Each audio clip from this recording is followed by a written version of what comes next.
How full is your bucket? Felix was putting one of the last blocks on his tower when his little sister came in. I want to build with you, she said. Felix scowled. Go away, you're too little.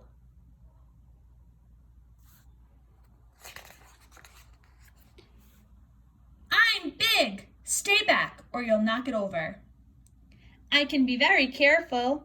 Go play with your baby toys, Anna. Thwack! Grandpa! Grandpa shook his head. Felix, you just dipped from your sister's bucket.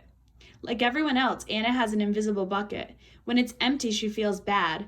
But when it's full, she feels great. Didn't you ever notice your own bucket? Invisible bucket? Sometimes Felix couldn't quite tell when his grandfather was joking.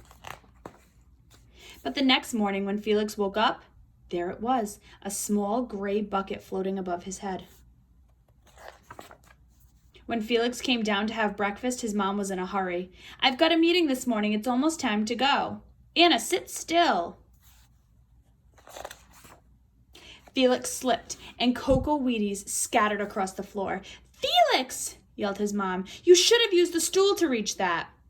Felix could feel his bucket tip, and big invisible drops spilled out. Drip, drip. Ha ha! Anna laughed as she crunched the cereal with her shoe. Drip. Get the broom and clean up that mess before you miss the bus, scolded Mom. With the school bus honking, Felix quickly swept up the cocoa wheats and grabbed the last blueberry muffin. But before he could even take one bite, Buster jumped up and grabbed the muffin from his hand. Drip. Hey, look at Felix's new backpack. My baby brother has one just like it. Drip. Felix. Drip.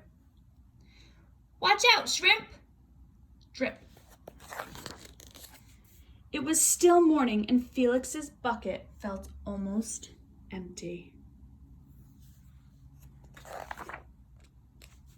As he watched his classmates walk into the room, he secretly hoped they would trip and fall. That's what it feels like when you have an empty bucket. Felix slumped into his seat and waited for something else bad to happen. Mrs. Bumblenickel walked slowly up to his desk and handed him a paper. He could hardly bear to look. Felix, you wrote a wonderful story. Would you please share it with the class? Felix grinned and felt a big drop land right in his bucket. Drop! The class grew quiet. They laughed at all the right places and oohed at the scary parts. When Felix finally read, "The end," everyone clapped, even Emily, who sat next to him and didn't usually like stories about dinosaurs. Felix felt a whole shower of drops land in his bucket. Maybe the day wouldn't be so bad after all. Drop, plop, plink, drop. Drop. Team captains today are Veronica and Felix. Drop. Nice cow. It's a dog. Well, nice colors there, Felix. Drop. Cool laser ant backpack, Felix. By afternoon, Felix's bucket was nearly full. At recess, when he looked around, Felix suddenly realized that his grandpa was right. Everyone else had a bucket too. Here, let me help you. Drop, drop. Here's your baseball. Catch. Thanks, dude. Drop.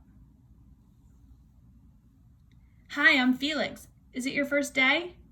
Yeah, I'm Amir. Drop, drop. The strange thing was that for every drop he helped put into someone else's bucket, he felt another drop in his own bucket. When Felix burst into the door after school, he shouted, "You were right, Grandpa. I do have a bucket and I understand how it works."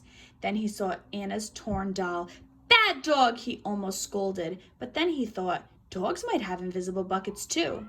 "Your doll will be okay, Anna," said Felix. "Mom will fix her." Wah! Until then, do you want me to help build the tallest building in the world with my blocks? And so they did. The end.